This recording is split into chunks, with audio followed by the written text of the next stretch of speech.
We had 3 candidates who expressed interest, but only one returned a written interview, set of interview questions. And I reached back out to the other 2 candidates and a few times for both of them, and didn't get anything back from them. So must not be something that might work for their schedule right now, maybe at some point down the line. So let's see if we've got enough for a quorum here. 1, 2, 3, 6, 7, 8 out of 10. Bobby Glasser, who's helping with minutes tonight? Me, Rayleigh. Sorry. Hey, Rayleigh, thanks for helping out tonight. Because there's 2 Melissas too. You can change your name if you want. Yeah, I forwarded her my link. So. Yeah, that's cool. I did the same thing for Nicole. Let's go ahead and get the meeting started. Do I have permission to share my screen here?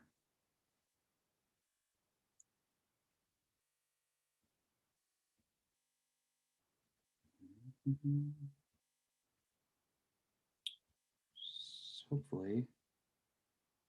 And I am sharing now. All right. And who's helping us out with technology tonight? That would be me. What's your name? Juan. Juan, thank you very much for helping tonight. We appreciate that this afternoon. Okay, so Bobby Glasser has an excused absence. He emailed a few minutes ago.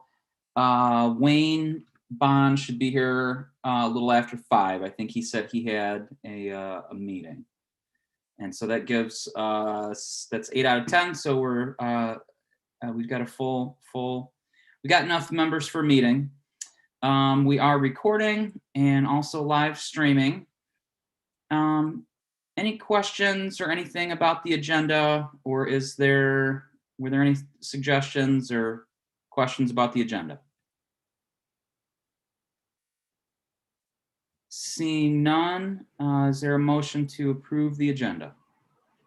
So motioned.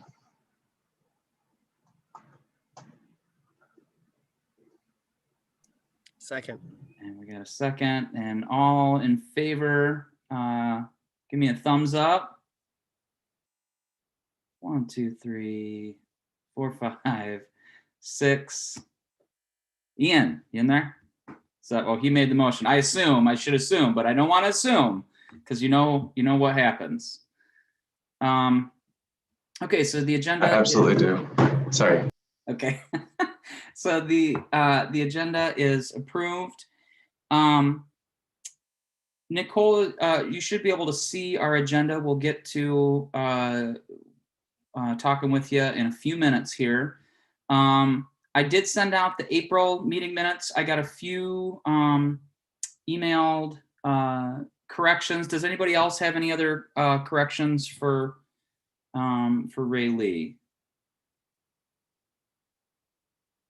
And we'll try to give everybody about a week to send those out. If you've got any more corrections, and I can send those on. I sent a small one to the draft. Yeah, I saw that. Thanks.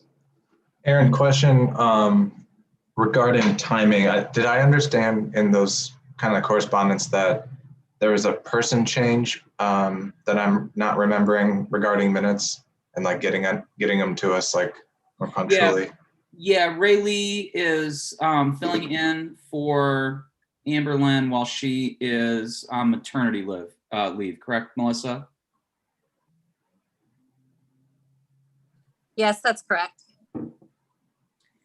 And is there news with that? Is there a baby? Not yet. Rayleigh's kind of taking over now because Amber Jane could potentially go at any time. Okay, all right. Does that answer your question, Ian? Yep. All right, so approval of, oh no, I'm sorry, approval of April meeting minutes. We talked about the April meeting minutes last time, and there weren't any other corrections, so those have been finalized. And then we'll approve the May minutes at our next meeting. Just let me know if there's any corrections that need to be made to the official record. All right, enough with that stuff. Any announcements? Could we possibly have an update about the Peregrines from Gail? I'm not sure that there's enough time in the meeting to give you the full update. Let's just say it's been the longest 2 weeks of my life. And it's been kind of rough, but we've got 2 in rehab that I think I just got coordinated to come home tomorrow. I feel like the event planner at something, you know, an event planner for a bunch of cats. That's what I feel like. And we've got 2 that are here, except one hasn't been seen for a couple days. So that's really distressing for me because that's not a good sign. He was he liked hanging out with his family, and I do not have good feelings about that. He is the only falcon this year that I have not personally had to wrangle with. And so he was like the good boy who fledged on the exact date he was supposed to fledge, stayed airborne, and now we haven't seen him. So his sister, the princess, however, is still here. And the other 2 boys are coming home tomorrow, I hope. So we'll see how that goes. But it's been a couple of 12-hour days, and it's been a week and a half at the top of the parking structure in the sun because they stretched me out for the whole 10 days in their fledging. So anyway, that's the update, and I won't take up any more time.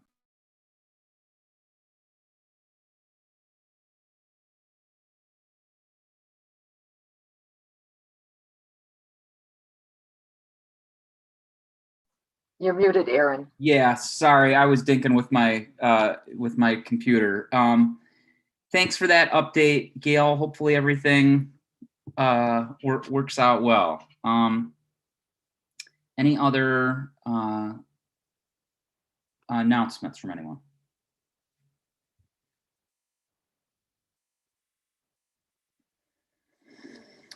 All right, hearing none. Next, and I stopped sharing here for a second because I was trying to pull up something for us to take a look at. Do we have any comments by any citizens on any non-agenda items? Has anybody called in with anything? Yes, we have one comment. Okay.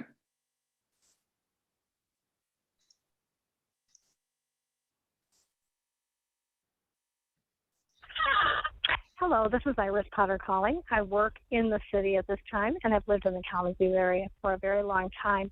I'm calling for public comment for the Environmental Concerns Committee, and I wanted to go on record as opposing the deer color kill that is being considered by a few neighborhoods. And I also wanted to object to the non-publicly held meetings for the planning that are not secret, according to Mr. Kushner. I had wanted to attend. I do support Mr. Magnuson in his public statement about the deer call. Thank you very much. And I also have a question, if someone can answer that for me. I will leave a way for you to contact me. The question is, what would be the role that ECC has had or will play in any decision on this? And if there's any more info that I should have, I can be messaged at Iris Potter on Facebook Messenger. And if you need more information, I can at that time give you a phone number or an email. Thank you very much. Have a good meeting. Bye-bye. That is the only public comment at this time. Awesome, thanks. Thank you, Ms. Potter, for calling in. And where is that? We will get, when we get to, where'd we go here? When we get to talking about wildlife and natural resource protection, we will address that question. And I've got her, I should be able to look her up and maybe give her a direct answer to her question. Of course, the role of the ECC is to provide recommendations to the City Commission and city staff about relevant environmental issues, which of course would include any plans for the local deer herd. So I apologize. I've been trying to get something together here. Okay, so that was our first, that was our only phone call. Moving on to item 7, unfinished business. So we have talked recently about the natural features protection, the phase 2, the overlay map, the sort of expanding that map. And that is all in process right now. I understand that some of us are interested in making some kind of public statement of support to expanding the natural features protection overlay map, a statement of support that could go to city staff, city commission, and the planning commission as they consider whether to approve or revise or send it back to the drawing board, whatever they might decide. So I have a draft statement here. Let me pull it up and let's take a look at it and kind of read through it real quick and get some comments. Where did I put this guy? I'm just going to open up a new.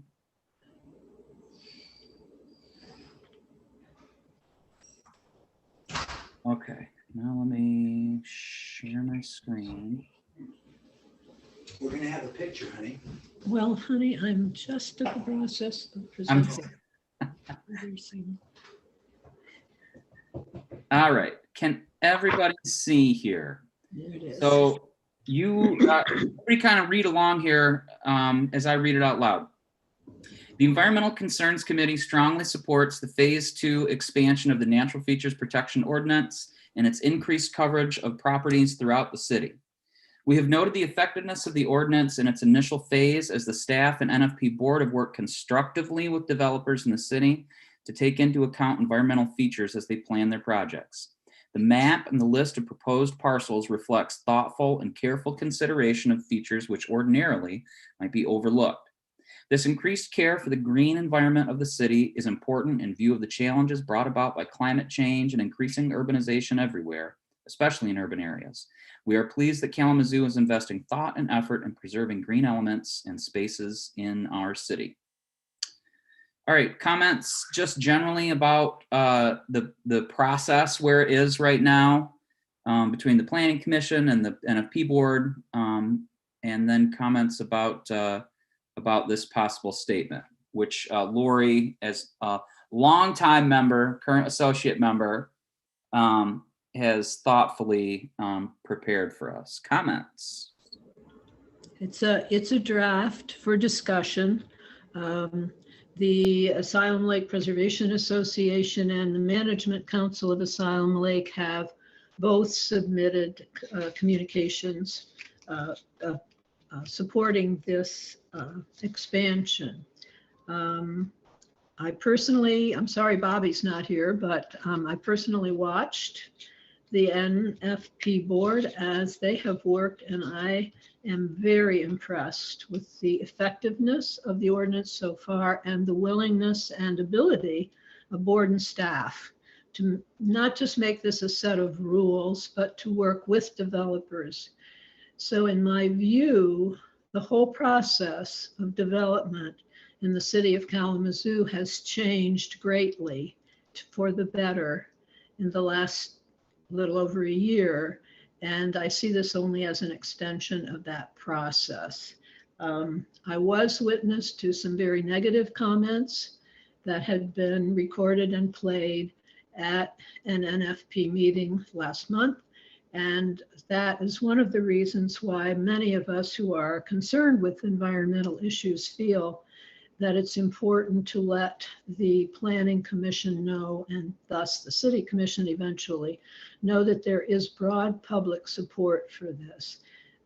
We can't go to City Hall like we did a year ago, January, to show our support for restricting development on green spaces. So this is the only way we can do it. And I've had pretty frequent contact with staff who also have expressed some concerns about the lack of channels for expressing that support. So that's why I have brought this.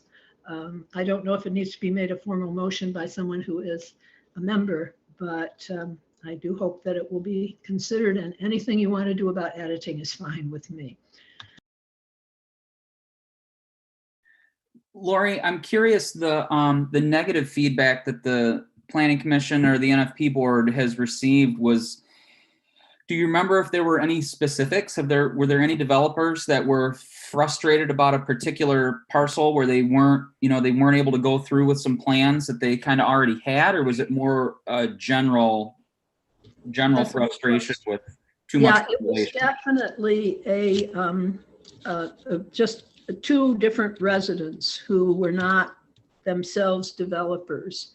And the comment, especially the one that I heard most, was quite actually insulting about the board and about the effort. And a vow was made by the person who called in that he would do everything he could to fight this this ordinance, this extension. But no specific complaint about. Definitely not. No, no. I've watched developers come before the board, and it's been very impressive the way it's been a cooperative venture. The board will send the developer back saying, well, this slope or this tree, these trees, or this parking lot or whatever, could you reconfigure it so that it would not be harmful? And the developers come back and they've done that. I mean, it's really quite amazing. I've seen this with a site on West Main, which was some months ago. And then just a couple months ago, or maybe a month ago, the proposed development at Parkview and Oakland was under scrutiny. And there was a cooperative effort made with the developer and the staff and members of the board. And a new plan came up, which was going to be fine with the developer and which was actually going to improve the ecological features of the site. I don't think you can ask for more than that. Yeah. Great. Any other comments on the process here or this possible statement? Thank you, Lori. I just as the first read through this, I think the statement reads very well and I think it's great, and I'm really in favor of the ECC providing this kind of statement of support.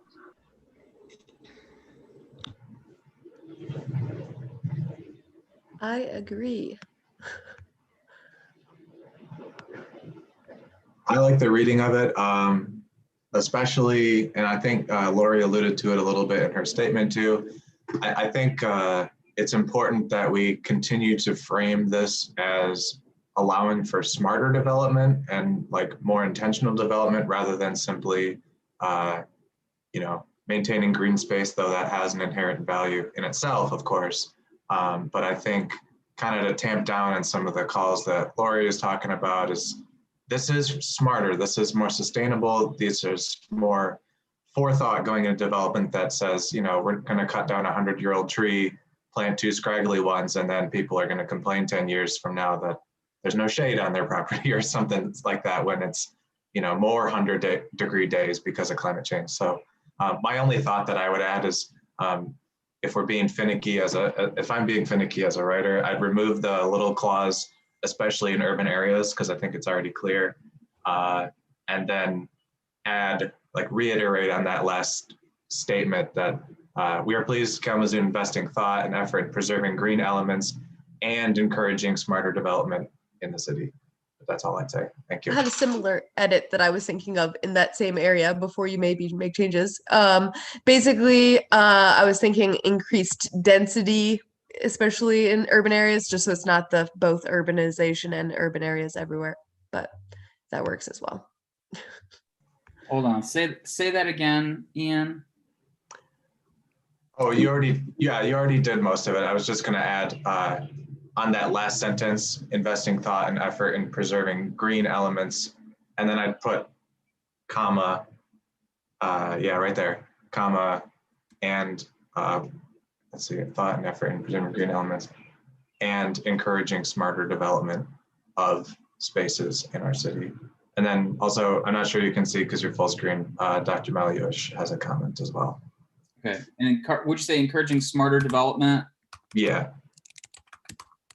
And then you could just replace and with in, and that's probably good in my book. But I'm being picky. No, I think that's a great. I think I can just take that out, encouraging smarter development in our city. Okay. Dr. Maliush, did you have a comment?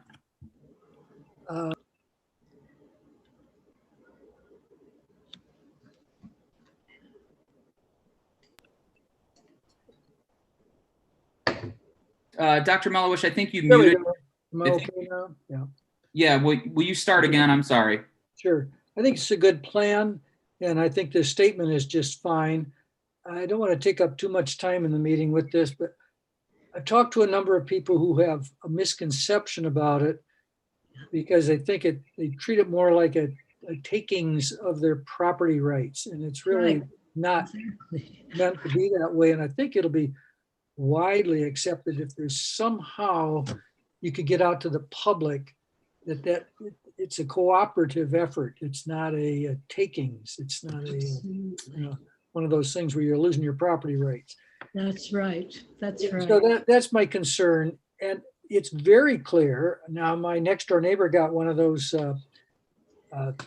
things about it, and we read it over. And when you read it through thoroughly and thoughtfully, that's exactly what the city is saying to this property owner. And it's just fine. But if you don't get one of these, and you don't get to read that and don't get a little time to digest it and see the city's attitude and how the things are not strict regulations, it's a cooperative effort. And there are people who are going to jump on this and object vehemently, and that's unfortunate. So maybe this statement's fine. Maybe the city could somehow, if we go forward with this and get it passed, which would be good, just somehow emphasize the cooperative effort and how this is going to actually work. That's my comment. Thank you. I absolutely agree. And that's what's really been motivating us to try to reach as many people as possible. And we're doing it person to person. Each person we contact hopefully is contacting several others, and that goes down the line. But there is an urgency to reassure people that it's not taking away their rights to plant the tree they want on their property. And it's a sticky situation. If we could all go down to City Hall, we might be able to testify and tell people that and show that the community really does support this. And I'm urging, for example, my neighbors on High Point, which is next to the preserve and is being put on this map, to write as people who are going to be impacted by it, to say, we are fine being impacted by this. And if you know any people in that category, that is the kind of thing that will make a very good argument to the planning commissioners. Yeah, thank you for that. I think Sharon had a good addition to the text too, Aaron. She suggested in the third paragraph, the challenge is brought about by climate change and increasing density everywhere. I think was what your suggestion was, Sharon. I think that's powerful. Is that good, Sharon? Yeah, I was thinking population and also, I mean, development density. Like we're literally just everywhere, chopping away little by little. Like, oh, it's just a little bit of green space. We're okay with chopping that away, and it's just density of humans and of construction, basically. Yeah, I think density is a good way to put it.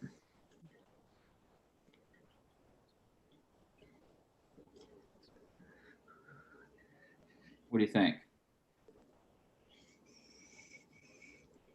I think the sentences got a little wordy. I kind of liked urbanization seemed to kind of capture that whole thing for me, but you know, that's just my perspective.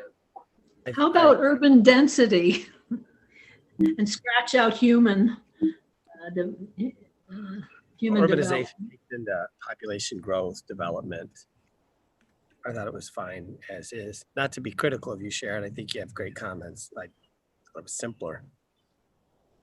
Fine. My comment was before, like the rest of it was cut there because I was basically like urban and urbanization was in the same thing. So Yeah. it's also okay with just the other part gone. How's this?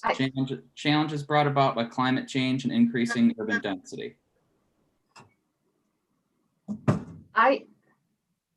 That's fine. I just, I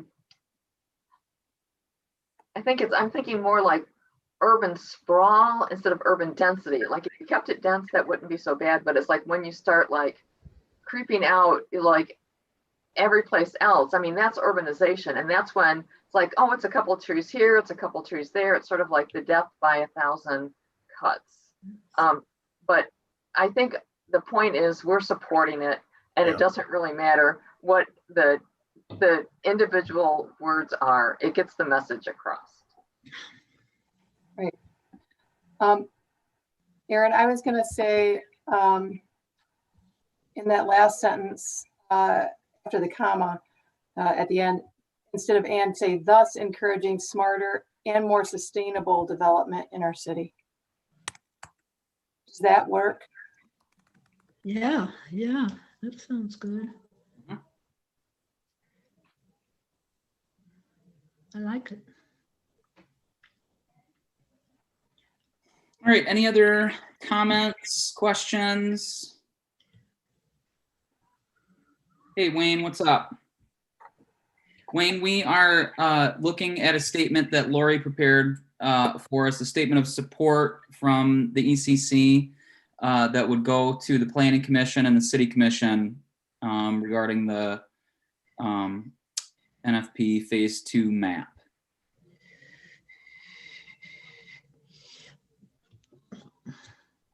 All right, I'm not hearing any other comments. All right, is there a motion to approve the statement as written, and then we would send it on to the relevant city staff to get it in front of the, put it together so they can go into the packet before the next planning commission meeting and the next city commission meeting. Motion to approve. I'll second. All in favor? Aye. 1, 2, 3, 4, 5, 6, 7, 8, 9, including me. Bobby is not here, and we're voting on a new member, so that is a unanimous vote. All right, thank you very much, Lori. I think that's great. I don't know how many other cities of similar size have this type of have this type of thing. So I think it's great that we're pushing forward with it here in Kalamazoo. And any individual who wants to write individuals, asking them to weigh in on this, that would be very, very good. Every vote is going to be important in this. Okay. All right. So I will put this statement in the correct format and send that off to Melissa. And she It should be will. also, it should be sent to Jamie McCarthy Yep. I'll copy her on that. with a copy to Pete Eldridge. And Pete too. Yeah, that's the instruction we've gotten from Jamie. Thank you. Yeah. Thank you. Jamie and Thanks for putting that together, Lori. I appreciate it. Well, I appreciate being able to do that. And I am now missing a going away party, which is happening right outside of my house. So I'm going to leave the meeting, but I'm sorry I can't be for the rest of it. I'm always happy to be in these meetings because I learned so much. So thanks. Where are your priorities, Lori? Well, I got a piece of chocolate cake before I came in, so that helped even things out. But I must go back and say goodbye to my friend. Thanks so watch much it later. for listening to this. thanks, Lori.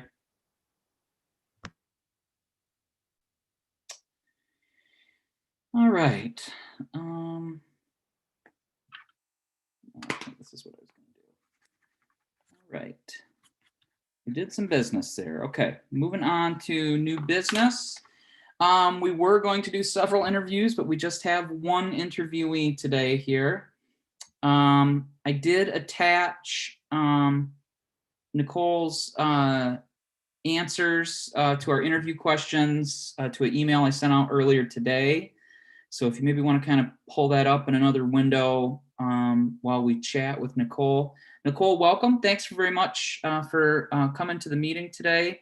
Why don't you go ahead and just tell us a little bit about yourself? Okay, great. Thank you so much for having me. I am Nicole Alwan. I'm originally from Kalamazoo. I did leave for about 5 years and lived in California, which is where kind of my climate activism and interests started. Moved back a couple of years ago, and I've been working in the mental health field, mostly sort of working toward pursuing social work. Right now, I work at Integrated Services of Kalamazoo as a community health worker. And I'm really interested in this work, but what I've found is that I've always been most interested in social work, sort of where it intersects with environmental sustainability and climate work. So I think that I'm actually looking to shift my focus toward that career-wise. So that's where I'm at as far as career. I do have family in the area, and I really love being back in Kalamazoo.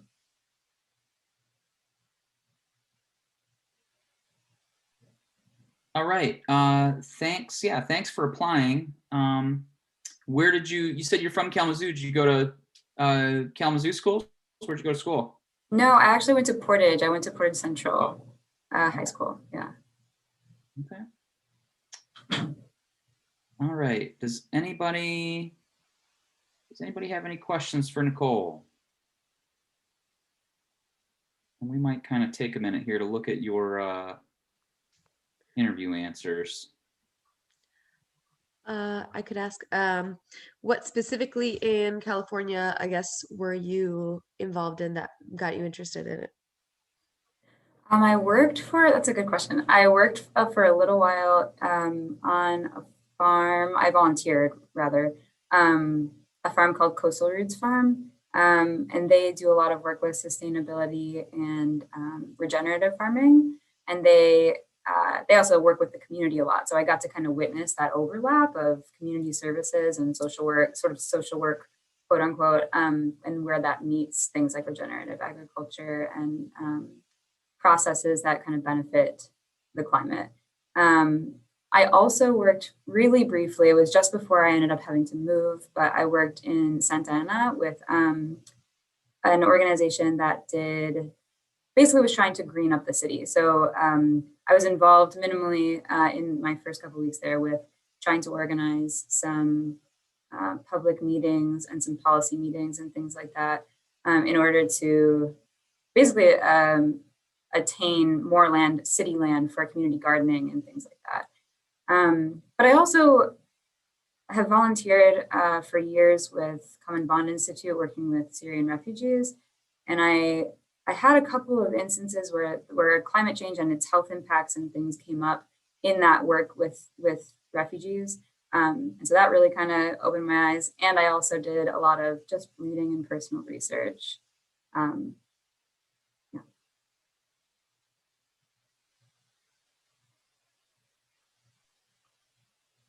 Any other questions?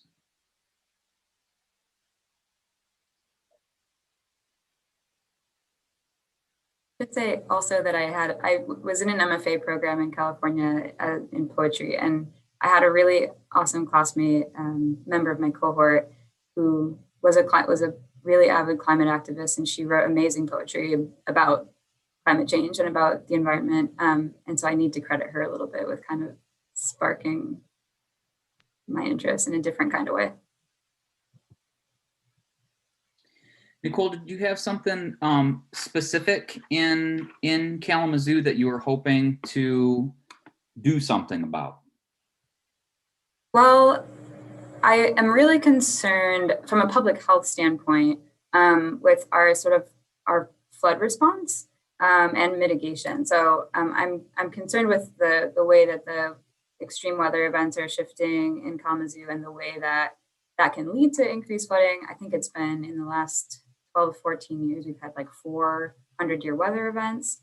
And so that's really impacting the community on the ground in public health ways. So that's like access to food and contaminated water and things like that. So it's that's a major concern. I know that there's a lot of action right now in terms of, I've read about some action in the Edison neighborhood and then on a city level to make sure that we have good flood plans implemented and things like that. But I'm interested in addressing that and also in just encouraging more green space and community gardening, kind of greening up the urban space to start, soaking up some of that light and heat. And then, I think that was all I was going to say. All right. Any other questions for Nicole?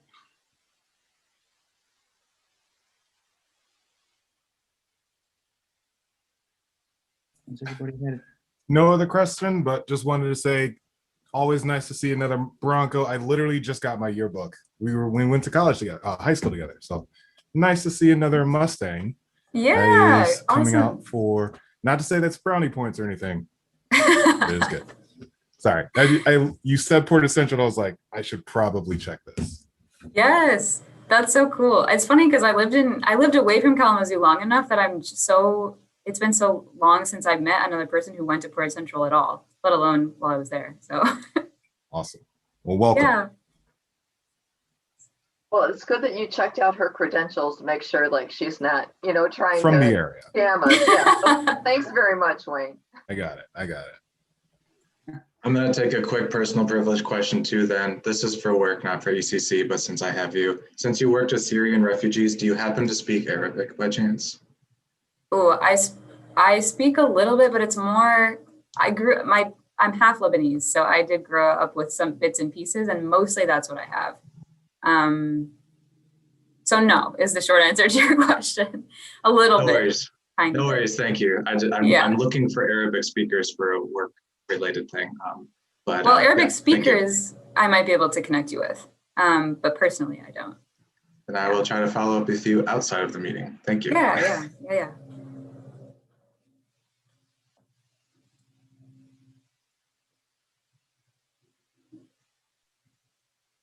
All right. Any other questions as we have an awkward online silence because you can't make eye contact with people for real online? Well, I don't have a question, but I just want to say that I read through the responses that Nicole provided to the questions, and I thought they were well, the questions were well answered and, insightful comments. So I just wanted to say I was favorably impressed by the responses.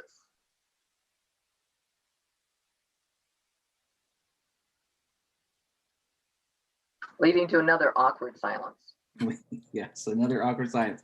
I agree, Gail, and I think that about wraps it up for comments.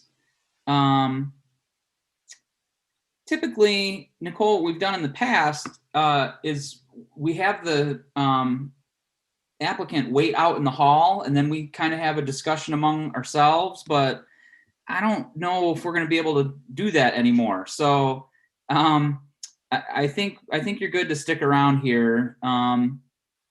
Is there a motion to accept I Nicole motion to as our accept. newest member? A second. A second. All in favor? Give me a thumbs up. And that's a 1, 2, 3, 4, 5, 6, 7, 8. And myself makes 9. Congratulations, Nicole. You are the newest member of the Environmental Concerns Committee. We're back to a full 11 members, full Voltron, as they say, as Ian says. I don't know if Ian's got a Voltron thing.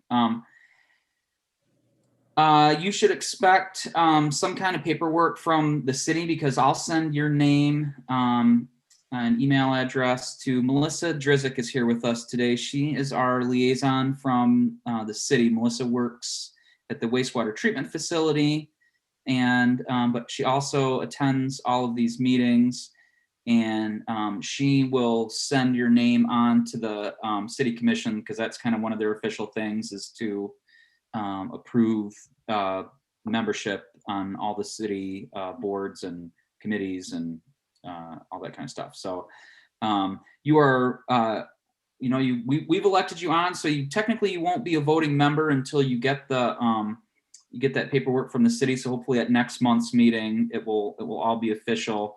But you are more than welcome to hang out and put in your 2 cents as we go forward with the rest of tonight's meeting.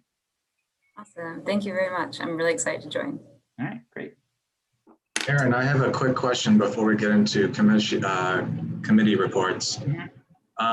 This is a new business thing I forgot to bring up at the beginning, because it's like really, really fresh off the presses. I don't know anything about it, but I was wondering if anybody else on the committee knows anything about the Kalamazoo County thing with the preventing or opposition to wildlife killing contests. I don't know what this is, and I've only seen it come from like people that are excited about it. So I have no information otherwise. So if anybody else would like to supply, thank you. What is it? A wildlife hunting? Or All I just heard like was it's a contest. I think it's happening in Galesburg. And it's just killing animals for sport. From what I understand, that's what I heard too. It was a hearsay. But yeah, I just heard that they took that up as well. Yeah, I've never heard of these. I'm guessing it's some kind of hunting competition, but thank you, Commissioner Hess. Because there's a difference between hunting and just killing animal, just going out and, well, I don't think there's a difference, but there's a difference technically between hunting and going out and killing dogs in your backyard. So that's my question. And that's the wording I've seen, not hunting contest is killing contest, hence the potential bias of where I'm hearing it from. But okay, something to pay attention to, I guess. Yeah, I had not heard of this, but usually a killing contest is like, come back, who can come back with the most coyotes in 24 hours or, or something like that, which, yeah, it's a contest of who can kill the most of, it's usually a specific species, but this is the first I've heard of it too. So we need to hear more. So I'll share the little report that I saw in our email chain, so maybe we can keep an eye on it, because the only pictures I have seen are a grotesque image of like 10 coyotes lined up. So it sounds like it's what you're talking about, Gal. But all right, thank you, folks. And coyotes aren't necessarily a species that has seasons, so unfortunately, that's a loophole, I think. Was there an article in MLive or something? This was on Channel 3. Oh, Great Lakes Region Predator Challenge is an annual contest where hunters from across Michigan compete to kill coyote for cash prizes, but some find the event cruel. So, yeah, there you go.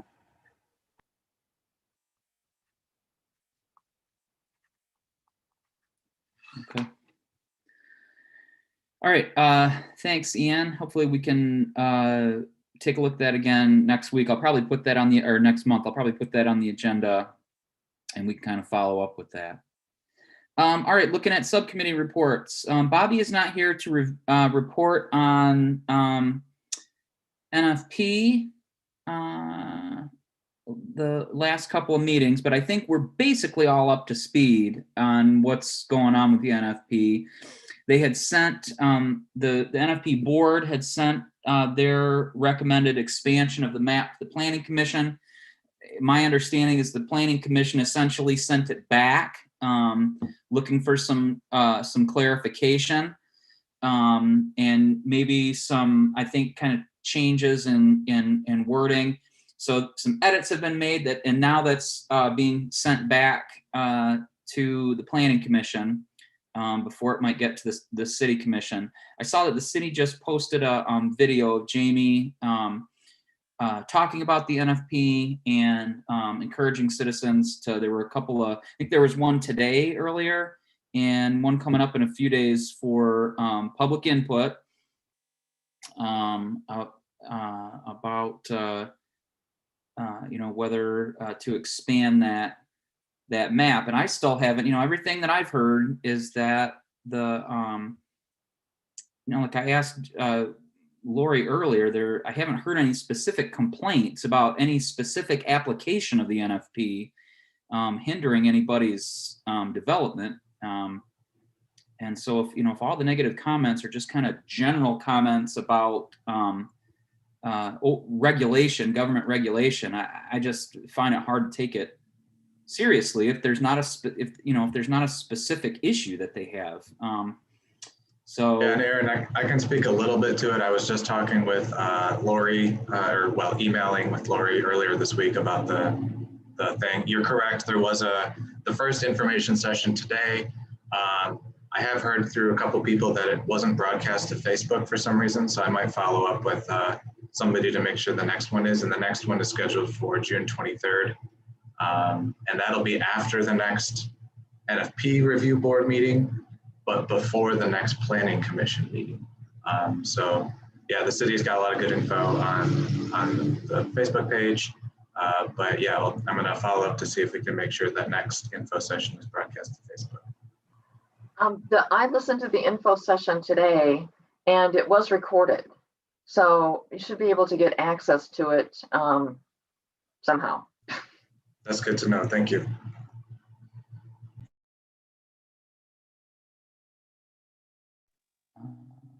Okay. So that's where we're at with the NFP, and I'll be sure to get that letter over to Melissa quickly. Air and water quality. So Bobby and I met last week. We talked about NFP updates, and we've kind of already gone over that. We discussed the Lake Street and Stockbridge property again.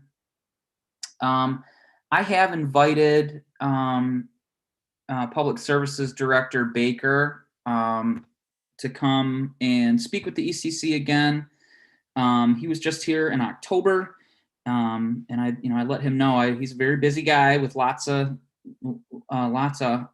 irons in the fire. So at his when he can make it to us, hopefully he can come and speak to us a little bit about this issue specifically. I'm still curious about the overall flooding issue there, and I would imagine that he'd be able to speak to that. The other two things that I asked him to come and talk to us about are any updates on large scale mitigation, flood mitigation project that he discussed last time. And then any kind of more narrowly, what impact litter locally has on wastewater treatment facility? Just to collect data on that. We've been talking about litter in our last few meetings, and it'd be nice to kind of know the specifics of what that impact is, to try to continue to brainstorm some kind of solutions to local litter issues. Hey, Aaron, Yeah.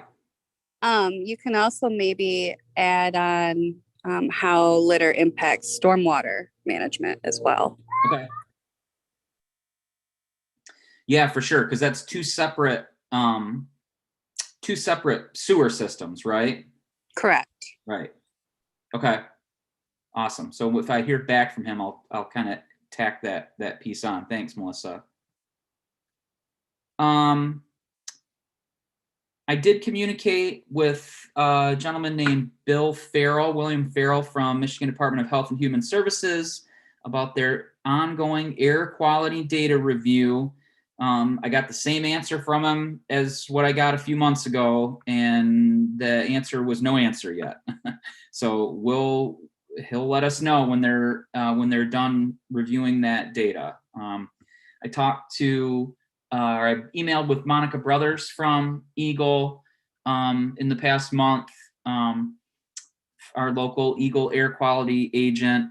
Her office did put up a few odor monitors in the township and the city. Only a few of those monitors though, and they haven't, they at this point have not detected any odor level that rises to the threshold of kind of a toxic issue of an air quality issue. There, as far as Eagle is concerned, that at this point we're still really just dealing with an odor issue versus a health issue and an air quality issue. So we're still waiting on more data on that issue. We discussed the Allied paper cleanup, which is underway. I wish that I had more kind of specific knowledge of that for you. I should probably go down there and just kind of take a look around, as what you can see kind of through the fence. But that whole site is finally being, work has finally begun at that site to essentially try to scrape off a tremendous amount of soil and remove it, to try to avoid any further contaminants going into the water system. So that's all good news. Marl Dam cleanup continues. We did have a representative to the Kalamazoo River Watershed Council. What did we say? Where did we end up with that? Oh, when we get down there, we'll talk about that. Now I can't get back to where I was, but that was the last thing. Hold on a second. How do I?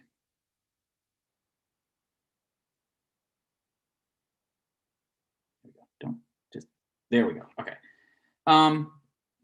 Yeah, it's still a gigantic mess. And the Eagle Creek, the company that runs that power generating facility, has cleaned up a small amount of sediment that's collected.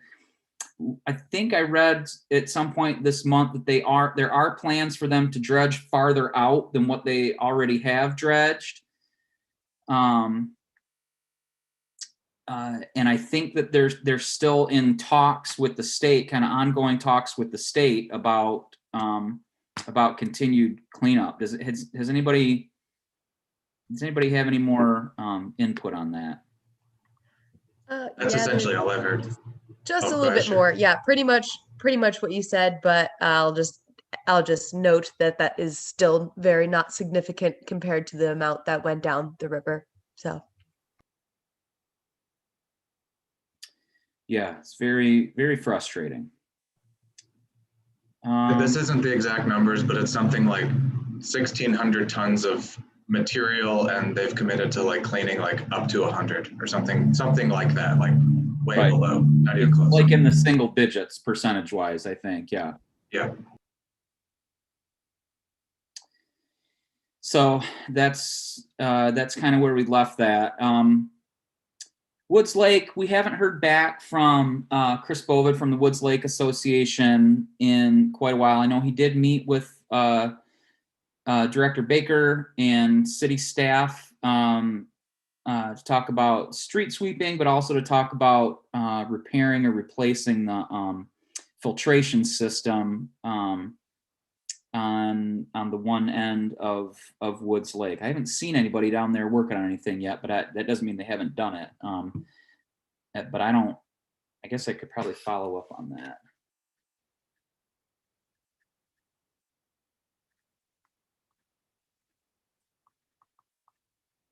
Maybe I'll try to talk about that with him if I try to get a hold of him this month.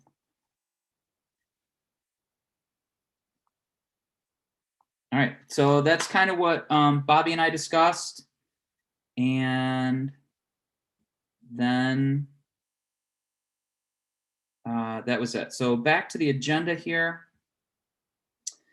Wildlife and natural resource protection. Gail, we've already heard about travails of the peregrine falcons. What else do you have for us? Yeah, to update folks on the committee to gather survey data for the deer, deer opinions. The survey has been closed now recently, either this week or the end of last week, and there were over 2,000 responses that people made. And so those, of course, have not been, there hasn't been a chance for those to be tabulated yet. And so when they will, we will have more information. I don't know, what other questions can I answer? I know Sharon had put together a little statement, and so I know we want to spend some time talking about that. One of the things that I wanted to, and I want to give Dr. Meluish a chance to talk to. So I won't talk too long and let him chime in because he's been involved with this process a lot as well. I think that the role of the ECC at this point is to not, form an opinion, but to support the process that the city and the community group have started of doing the survey to gather input from the community. And, so to just support that process and to not, we're not in a position of making a statement. And with this committee that the city formed with the community members, the whole, people's opinions about deer are usually pretty strong. And, it's going to be hard to find a middle ground. And I like the fact that the city and this committee have taken this on, because I don't really want to be the one in the hot seat. This is bigger than the ECC. And, the city is going to have to take into account the input from many citizens, not just us. So I want to say, I feel like supporting the process is kind of where we need to be right now. And, I'll invite Dr. Meluish to share his thoughts.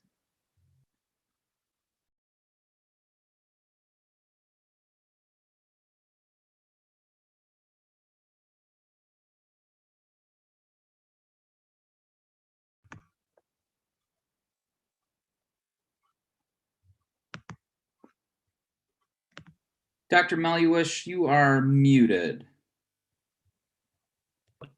Is that better? There we go. Now I can hear you. I'm kind of a computer cripple. Thanks. Okay. Thank you, Gail. I agree that wholeheartedly that it is bigger than, the members of the ECC. We all have our very varied interests in the environment. And it is bigger, and 2,000 people is a whole lot more than our committee. And even those are people who are aware of the survey. There's probably 5,000 more who would like to render an opinion that just weren't aware of it. But still, we have a good sampling. And I'd say let's wait for the tabulations and see what people think and work from there. I think we've gone as far as we can go till we take those results and make some sense out of them. And it's rather extensive tabulation involved here, and hopefully we can make it concise and have some direction for us. Thank you. Can I ask a quick question before I see Sharon ready to go? Just about the tabulation part. Who exactly is going to be the person or organization or whatever that's like giving us the final results? Are we going to see the raw data, or is that coming from the city? Or I'm just curious who's doing what, Thank you.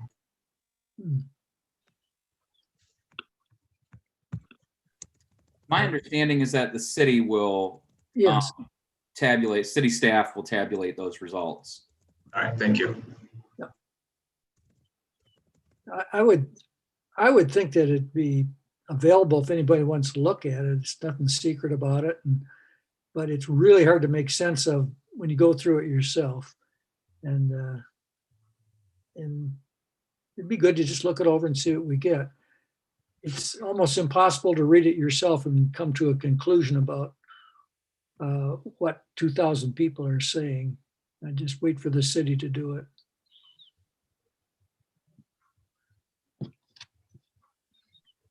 Sharon? I mean, I don't know if you want to pull up my little paragraph there, but I think the point of that basically was just to mention where that just a little bit maybe more transparency of the group, and that it was a grassroots group of people that were concerned, and there were different people in the community that were concerned, and that's why this was formed and created. And it's seen as a concern by that group, but we don't have an official professional opinion on it, because that costs money, and obviously grassroots groups don't have that kind of power in general. But I just think the little paragraph kind of summarizes a little bit of that I think is a decent statement, and maybe is something we can talk about today, because like Gail said, we're not in a place, definitely not in a place to take action. We don't even know what all of the data says and everything. But clearly, I just think it's important to mention that. Like I said, I would write something. So.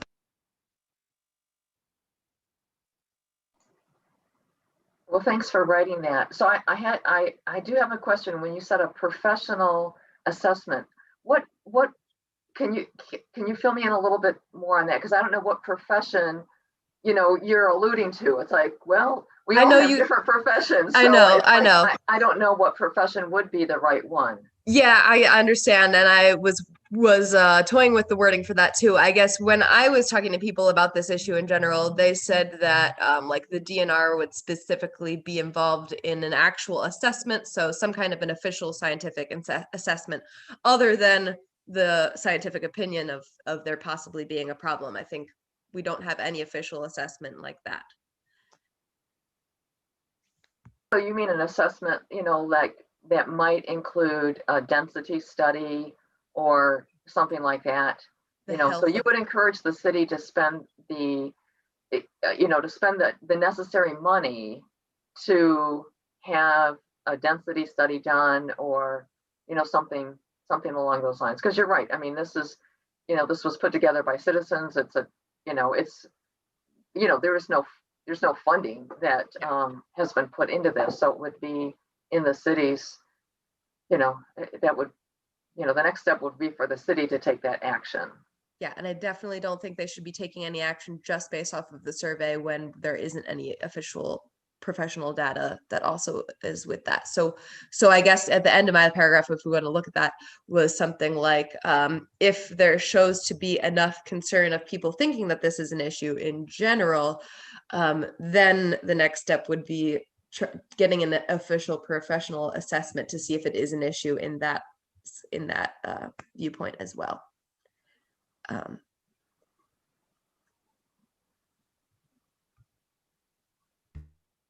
Right, so Also definitely okay with the wording changing, and Ian had some good suggestions in an email. I don't know if that's already in here or not. I don't know if I saw that. So here is Sharon's statement. Due to increased community comment on deer population in the city, a citizen group was formed to address the concerns of these citizens. This grassroots group created a survey to address this on a volunteer basis to assess the level of concern among the rest of the city. There has not yet been an expert conclusion that the deer population is a health or community concern at this time. As the ECC, we would like to see a professional assessment of this concern if the survey has determined that this is an issue that the community feels worthy of further investigation. We do not believe any city level action should be taken without a professional assessment.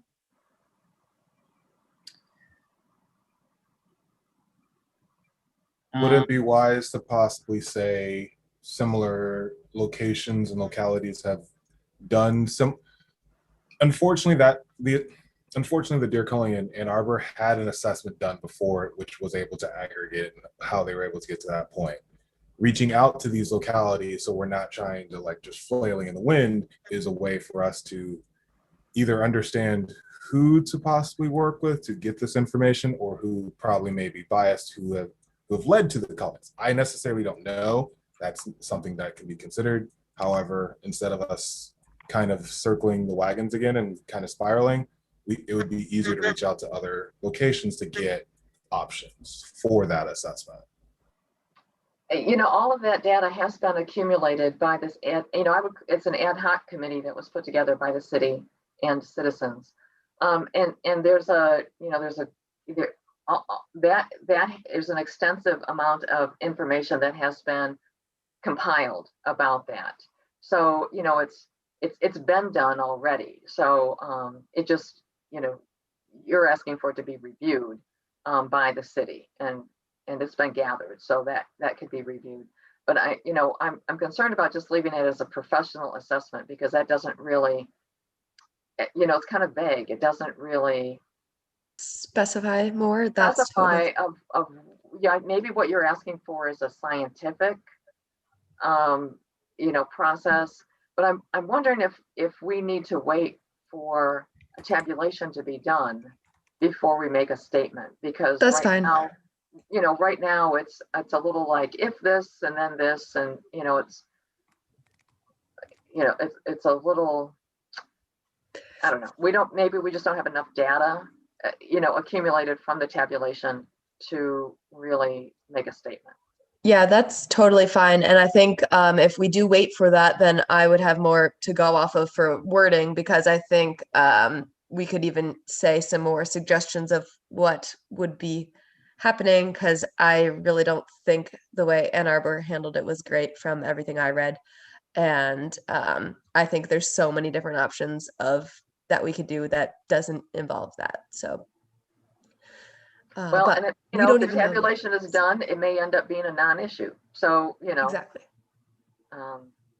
It could be, and it could be small, tiny issues where we could still give community recommendations of more natural ways of just having less deer come and stay in their yards. Like I've have some ideas of what that could be like too, but we really need to have that. Yeah, I do too, but it would take the change in the zoning code to allow people to put up an electric fence around their garden, which is against code right now, but it's very effective. So anyway, there may be some things that, the city could actually do, like allow taller fences,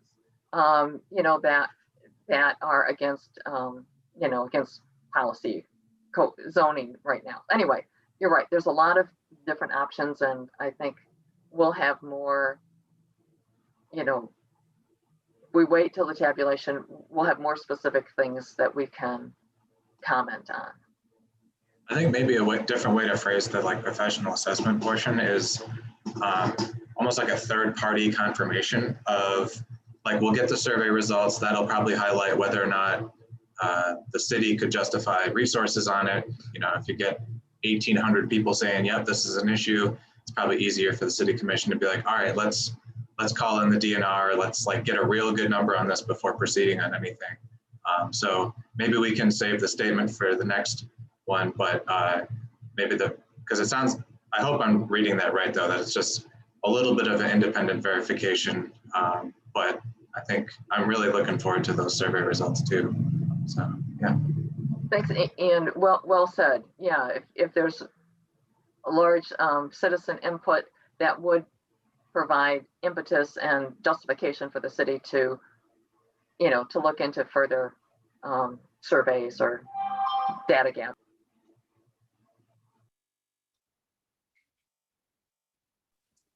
All right, any other comments on the deer? All right. Yeah, and I would add that even with the citizen survey, if the survey comes back and there's an overwhelming number of people saying, yes, I'm sick of the deer affecting my property by eating vegetation or whatever, that still, for me, even if there's this overwhelming, for me personally, that's still not a high enough bar. I'm still looking for data that shows harm to the deer population, to the human population. So if the ad hoc committee has kind of collected any of that stuff, because I've heard, well, they did a deer call over here, they did a deer call over there. And that's true, but there was a ton of conflict about these deer calls wherever they've tried to do it. And there's conflicting, evidence, I think, on what issues, an urban deer population can cause. So I still haven't seen any data. If the ad hoc committee is like collecting some data on deer car accidents or on specific data about Lyme disease, which the Lyme disease issue, we've recently been reviewing some stuff. Well, the DNR website on ticks in particular and Lyme disease says that basically that there's not really scientific consensus on whether deer can kind of be, I think deer in the popular mind are kind of the main culprits of spreading Lyme disease. But I don't know, the DNR's website doesn't necessarily support that. It says there's not really consensus in the scientific community. There were some famous studies that were done like in the 80s where on some islands in the Northeast where they got rid of the deer population. They basically killed off all the deer. I think it was a smaller set of islands. And it took care of the ticks and the Lyme disease that they were experiencing. But it was on an island, so there wasn't a great deal of biodiversity because those ticks don't just live on deer; they live on multiple animals. So I don't know. I'm still waiting to see some data that show outside of just citizen opinion. But we'll be very interested to see the results from that survey. Dr. Melowich, did you have another comment? I see your hand is raised. Yeah, I don't think you're going to find a lot of that concern in the survey. I think most of it will be people who just want to have something done about it because it ruins their landscaping and they're a great nuisance that way. I think that's what the results are going to show. I don't think they'll show concerns about deer car accidents, because I don't think that's a problem in the city. People are going pretty slow, and I've never heard of any case of Lyme disease in the city. Actually, people get it more out in the country. So I think we have to kind of see what the results say. It may be it might be of interest for the city. Do people want to live in the city of Kalamazoo because they not only do a good job on their environment, but they also manage the number of deer population? That might be a plus. And if they don't care, then there's probably going to be some people who leave, where they can go out in the country and take care of the problem themselves. I mean, it's that part of a problem too. It's wanting to live in the city, selling the city. It's a good place to live. Thank you. Okay. Thanks, Dr. Melowich. And I definitely appreciate your time participating in that committee. So Can I make just one other quick comment about ticks and Lyme's disease? Ticks, there's many different species of ticks, and not all ticks are vectors of Lyme disease. So the most common vector is the really small tick, which is the black-legged deer tick. So it's not the big old brown dog ticks that are the vectors of Lyme disease. And this area of Michigan in general, as many areas, it is having a huge outbreak of ticks this year. The tick numbers are really high. You go out even into your yard in an urban environment, you come back with those tiny little black-legged deer ticks. They're not just carried by deer, they're also carried by mice. So, when the fox leave, then the mouse population increases, and then your Lyme's disease increases. So we need more fox, but that's another whole story. But the fox are too small to take care of the deer. So that is not really an effective predator for those, just for the mice. But at any rate, I know I've seen a lot of stuff. It's like, well, you can get, your dogs have ticks and cats have ticks and other animals have ticks, but it's the specific species of ticks that are, that are vectors for Lyme's disease. So a tick isn't just a tick. Anyway, enough. Well, thank you, Gail, for clearing that up. I stand learned. All right, thanks, Gail. All right, moving on here. Wildlife, waste management and litter. We have not met. This group really has not met since our last ECC meeting.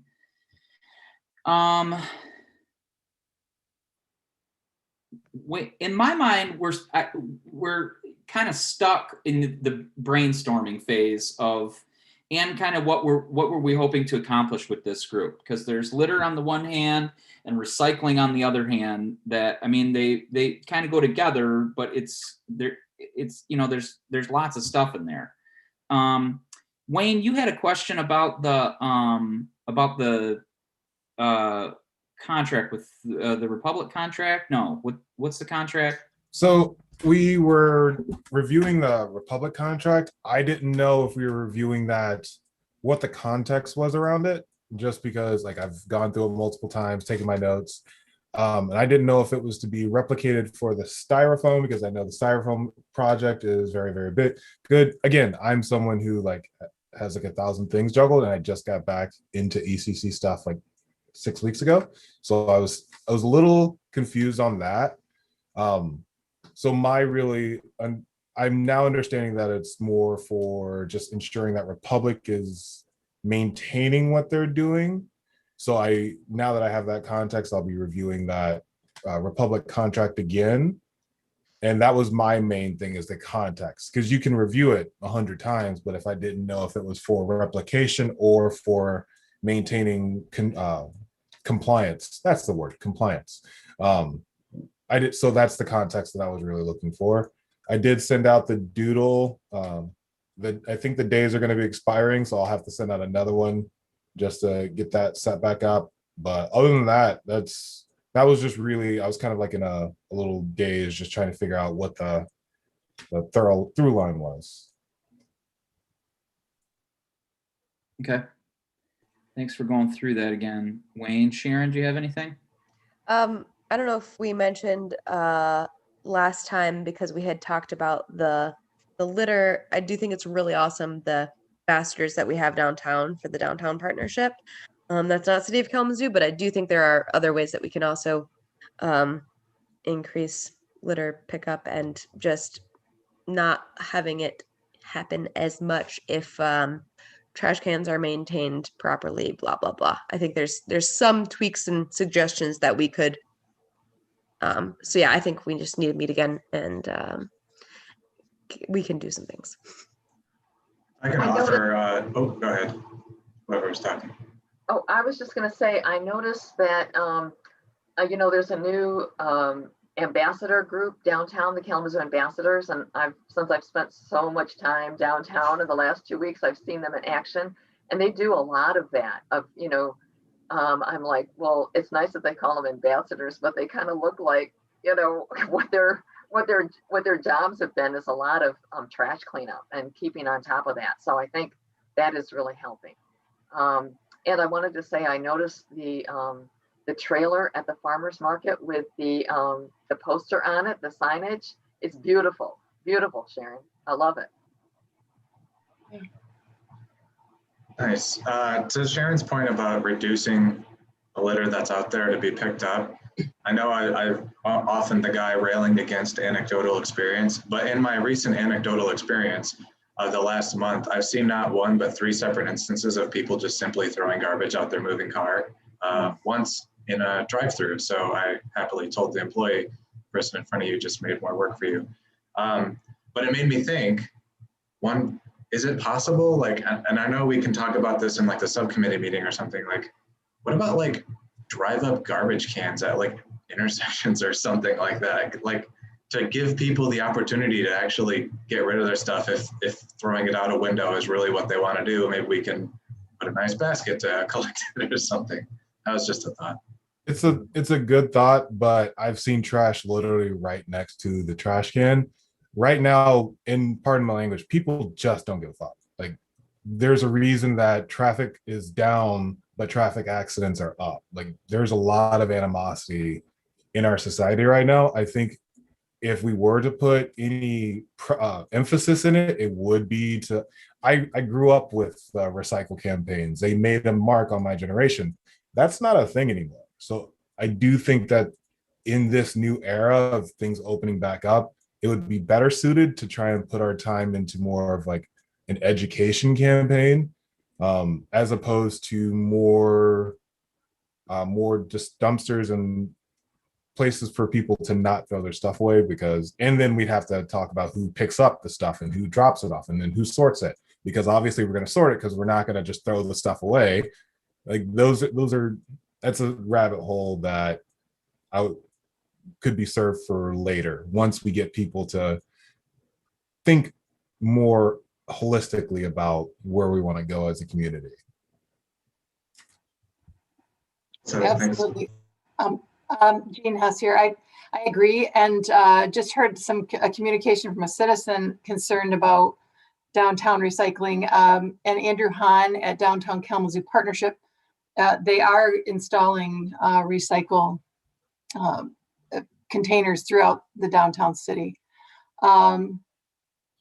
So that's a thing. But Andrew also said there's a lot more styrofoam because of COVID and because of giving away the meals at the places where people receive meals in styrofoam. And he said there's a lot more styrofoam downtown. So I want to work with him to make sure that he has a place to put that. There are some recycling bins downtown, but yeah, I heard they're working on that because of all of the to-go cups. So I'd be interested if they're doing more than just for that, but I did hear that's in the works as well.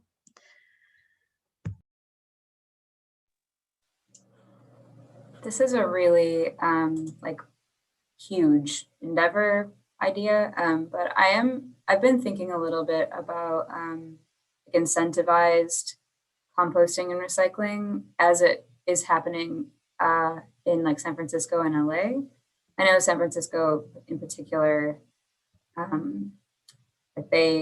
you basically get like a credit if you fill your compost in your recycling, and like the more filled your waste bin is, the more you're charged. So there's like this kind of monetized incentive for people to be filling the other bins, and it's like a really like simple, like color-coded type thing. And I think implementing something like that brand new in a city, I think of course would be huge, and take a lot of time. But I wonder if there's anything like that. I mean, even if it just is like starting the ball rolling towards something like that, if you guys think there's any merit in that for Kalamazoo in terms of, and I think that would help reduce litter as well. Maybe it's a little bit of a segue into like waste management, but you should totally join our subcommittee.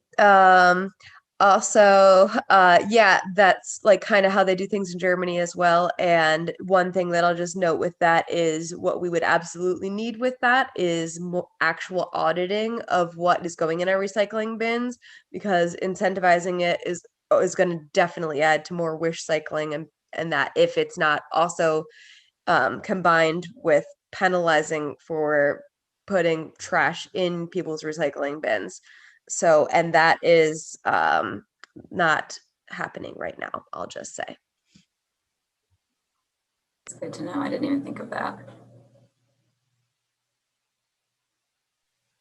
Thanks, Nicole. That's a great idea. And I'm sure that we'll talk that over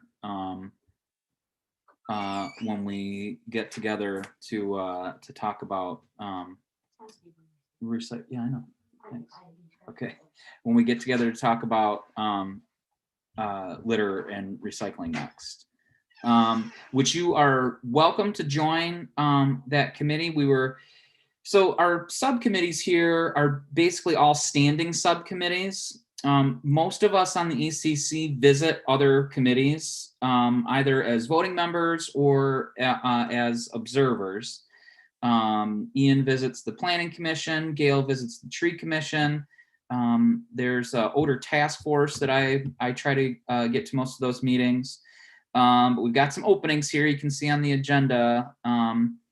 Ian was covering Kalamazoo River Watershed Council, and we're looking for somebody to kind of take the lead a little bit on the litter and waste management subcommittee. That subcommittee is kind of meant more to be as like a short-term thing to like gather some information, try to brainstorm, and give the city some recommendations on how to reduce litter in the city. So this particular one that we're just wrapping up is more of a focused group, hopefully.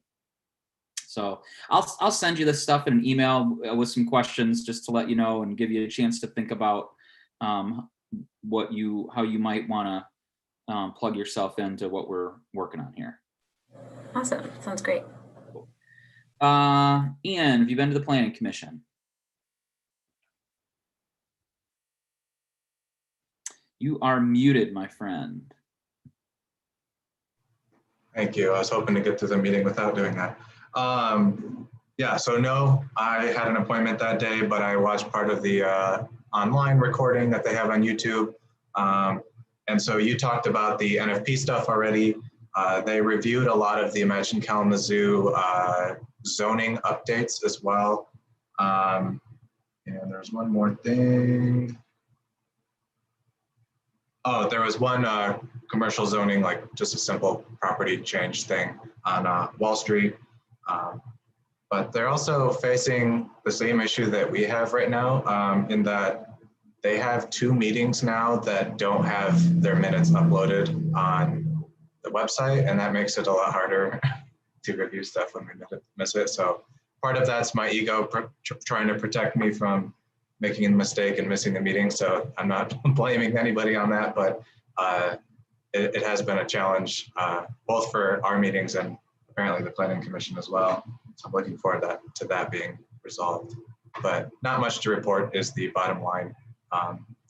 Cool stuff happening on Imagine Kalamazoo for the zoning updates to reflect the reality on the ground is basically how our city planner, Christina Anderson, is framing it. And yeah, I think they've been doing a good education campaign on it. So that's about it. Thanks, Ian. Before Gail starts with the update on the tree committee, one thing that is not on our agenda tonight is the city's sustainability plan, climate action plan that is still in the works. We have a meeting, Jamie McCarthy has a meeting scheduled for some of us and some other folks to review the draft outline that she presented back in February. We're supposed to meet next Thursday to take a look at that. So hopefully we can get the show on the road with that. We are all looking forward to a draft of a full plan here, not just an outline. So the quicker we can get there, the better. All right, Gail, any updates from the tree committee? Not a lot, there wasn't really much to talk about this, this month, but you'll be happy to hear that, my persistent asking, when are we going to work on the ordinance? We are going to work on the ordinance. We've got a meeting planned, I can't remember the exact date, within the next couple of weeks. So we will start to work on updating the current ordinance. And if I can just take a step back real quickly, I know we're basically out of time, but I forgot to ask you during the wildlife and natural resource tab, if you have been in contact with Dr. Walker about, what he's going to be doing with mosquito surveys and that kind of stuff. If you had an update from him. Yeah, I heard back from him. This has been a few months ago now. He basically say that again. I think it was in April that we were talking to him. Yeah, he basically has the same kind of pilot program going this year that he did last year. He's got some of those black boxes in Vicksburg, I think again around Bishop's Bog and Portage. And I think those were the two spots in the county. So, basically he had to kind of cut it off last year because he was sick with COVID, everything was shut down. So basically he's still going. And so I haven't heard anything about, any early detection at all. Yeah, it's still early in the season, but I just wondered if you had an update from him, because I know last year it pretty much got derailed because of COVID. Yeah, no, I think that his work continues, and anything that we can do to encourage him to keep going forward with that. And then I haven't heard back from the county or the Portage Environmental Committee on their thoughts on your paper on the efficacy of Triple E spraying. So I'll try to send another email out to them and see what they think. Actually, I've sent it to the city too, and I haven't heard anything back. So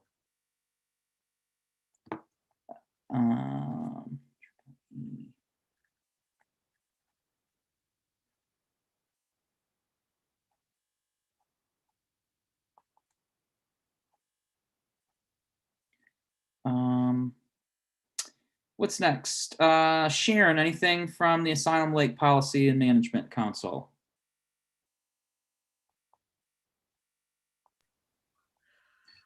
Oh man, Lori's not here. I feel like there wasn't anything incredibly significant in this last one.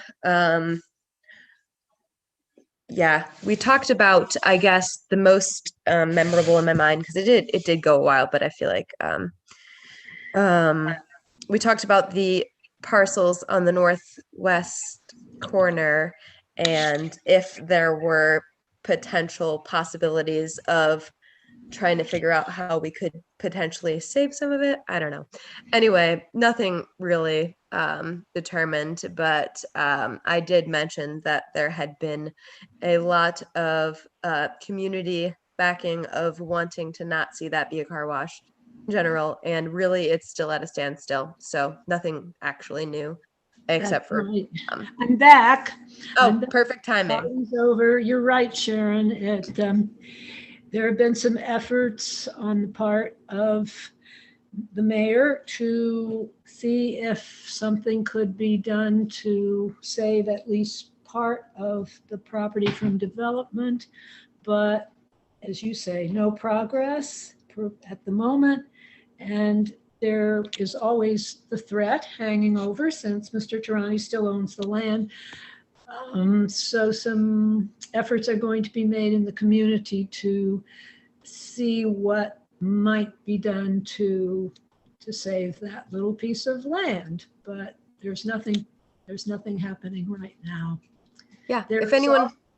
There's also a major water remediation project, which is going to be in process with the Kaiser Company has been contracted to do water remediation of water that is flowing into the lake from Drake and Stadium. And that has not started yet, but it may well be underway by fall. I'm not sure, but.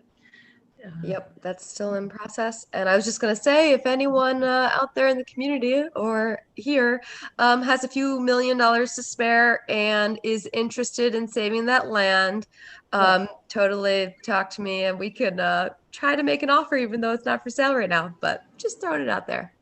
Yeah, right. Absolutely. Yeah, we'll keep at it.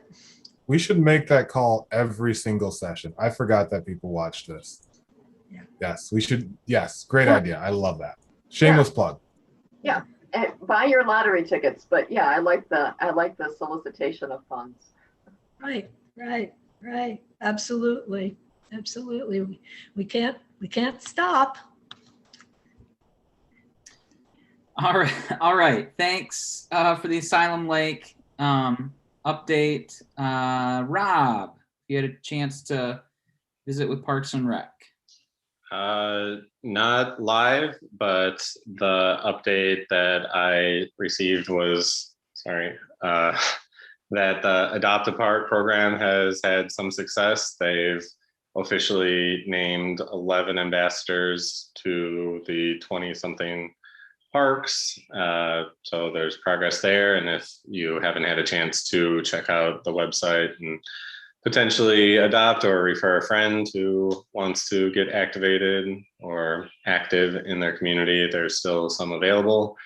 And they are planning a fall planting event. So my contribution would be to, as always, encourage natives and responsible upkeep of invasive species, but if anyone had anything that wanted to be brought up, I could certainly pass that along. It's in the fall, so we still have 2 seasons to go, but yeah, they are being active. I guess we can talk about this. Hopefully we get back together to talk about litter, but I'm curious what the what's the program called where you can adopt a park, where you're you can help like beautify the park, or is it more about planting or more about it is absolutely pretty up to the ambassador. They absolutely encourage litter pickup. They offer a certain amount of t-shirts and plastic bags when they expect at least like a monthly activity where people are, encouraged to gather and, make a publicized event of litter pickup and weed removal and stuff like that. But the ambassador really has the ability to design their own program. Some are sponsored by organizations, others by individuals. But you can go to their website and read more about that and apply if the park's not already spoken for. Okay. Awesome. Thanks, Rob. And I got my local one, so I'm a little proud about that. What park is that? The Phrase on the Westwood neighborhood. Yeah. Very cool. Yeah, that one's kind of tucked back in there. Yeah. All right. I will invite Jean Talanda in the next few months. Come talk to us about the Wellhead Protection Program Committee. Kalamazoo River Watershed Council. Ian, have you heard anything? And do we have any volunteers to take that spot? Yeah, so I've been on their email list for at least 2 months now, I think, and haven't heard anything. And I've been trying to follow up on their website. I'm not sure they're meeting right now.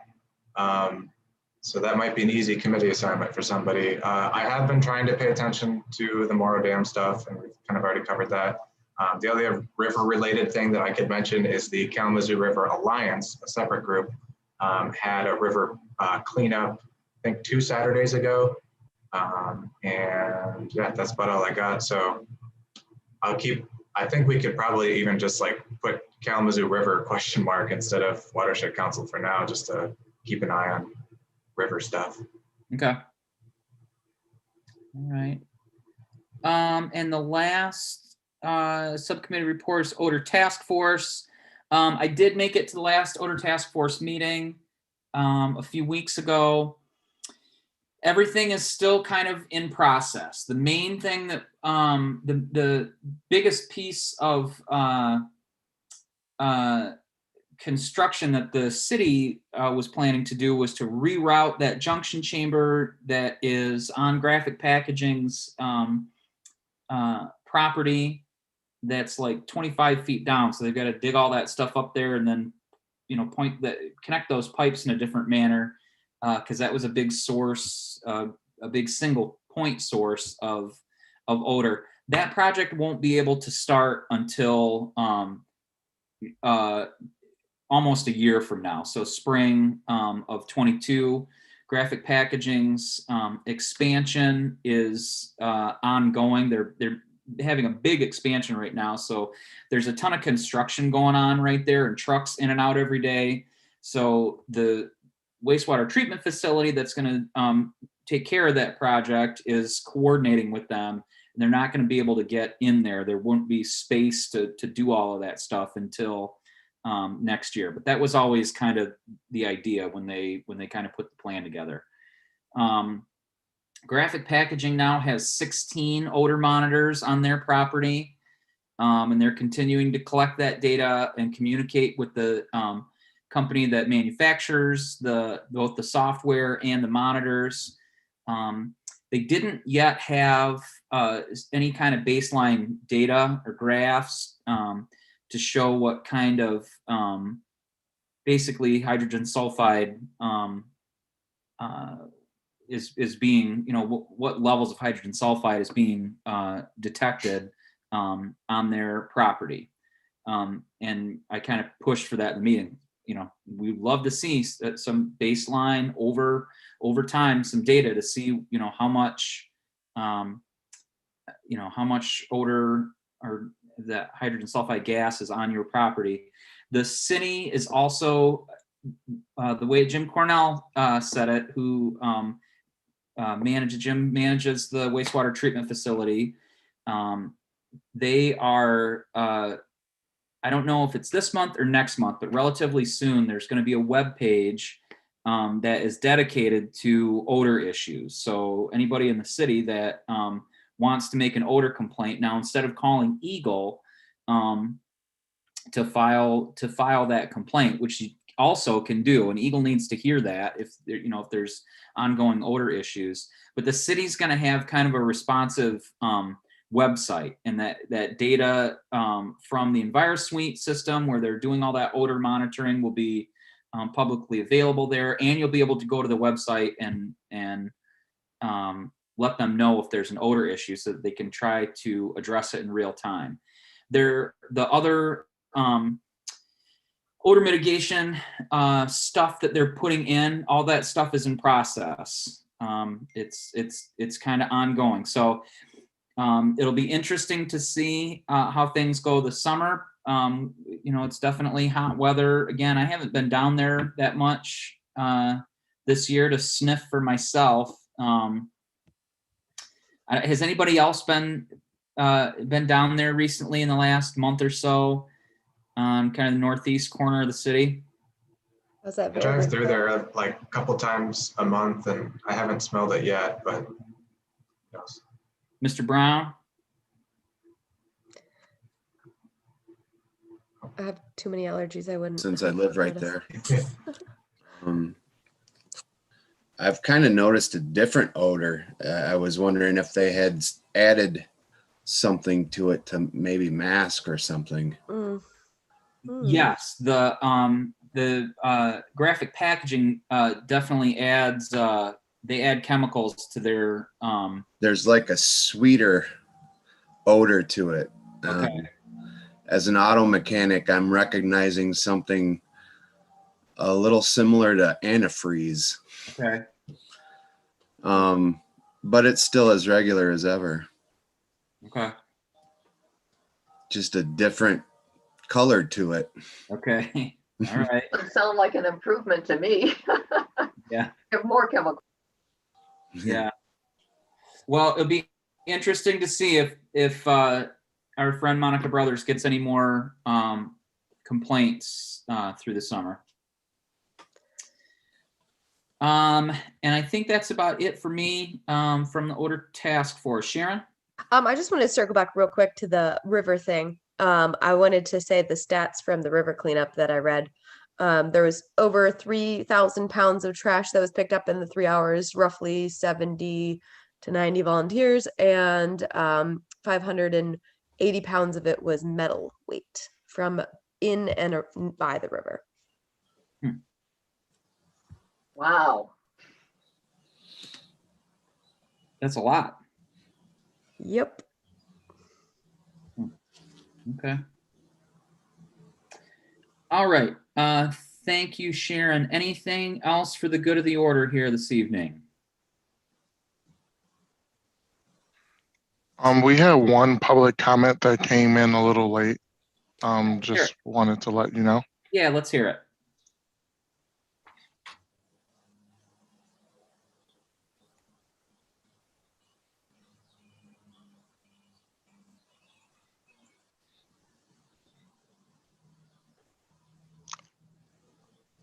Do you mind not sharing your screen for a second, please?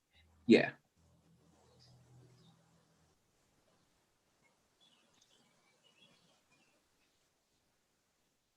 Hi, my name is Tina McClinton. I live in Kalamazoo, Michigan. I live on Lake Street.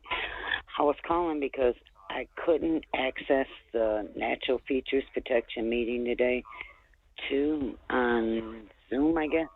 I tried Facebook, I tried YouTube, I tried the city's website. I couldn't find it, so I couldn't access it, so I didn't get to see the meeting.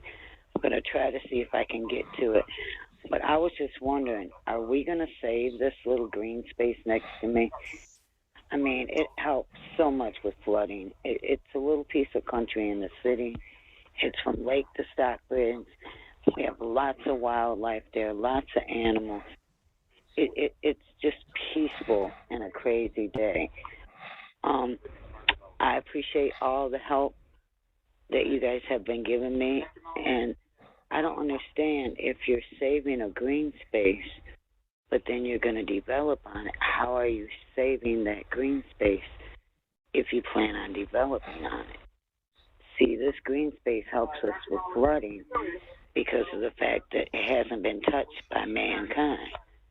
Only one that's been in there is people who stay in there and we get them kicked out. But no one else has ever touched this woods. It's just natural. It's God-made. It protects our 5 homes right here. We don't get water in front of our house, and we don't get water in our yards, but it comes up through the city storm drains, backs up the sewers, and then backs up in our homes.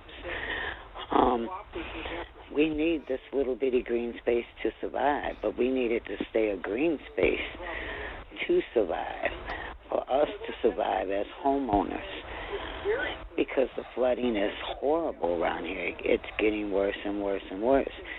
The more green spaces the city takes away, the worse it gets in my neighborhood. We get trapped. We are just trapped. We can't even get out of our neighborhood. We have to wade through water. You don't know if it's just water, because it's not just water that comes up through our basement. So it's this little green space. Please help us save it. It's between Lake, Stockbridge, and John in Southtown neighborhood. We flood 2 to 3 times every year. We are a poor neighborhood. We really enjoy this green space, and I enjoy all the birds and all the animals that are out there. It's really cool to watch them, and it's very relaxing and peaceful. Thank you very much. Bye. And that was the only comment at this time. All right, thanks, Juan. And thank you, Tina, for calling in to advocate for your neck of the woods again. Speak briefly to her first concern, because she's not the only one that was confused or couldn't find the NFP thing. The website folks need to go to the June 22nd session is the Imagine Kalamazoo website. That's where the Zoom link is hiding. But I think we should try to get it to broadcast live to YouTube and Facebook as well. Okay. Thanks, Ian. And in terms of that development, just as a quick update, I still have not heard that that development is going to get started this year. I don't think that project has been approved because they have to apply for some tax credits through the state. And I don't know that project has received those tax credits yet. And I don't know if it will this year. So just in the short term, there's no shovels going in the ground tomorrow. So we'll keep an ear out and see if there's any movement on that possible development. All right, any other comments for the good of the order? Going once, going twice. All right, hearing none. Meeting is adjourned. Nicole, thanks so much for joining our group here.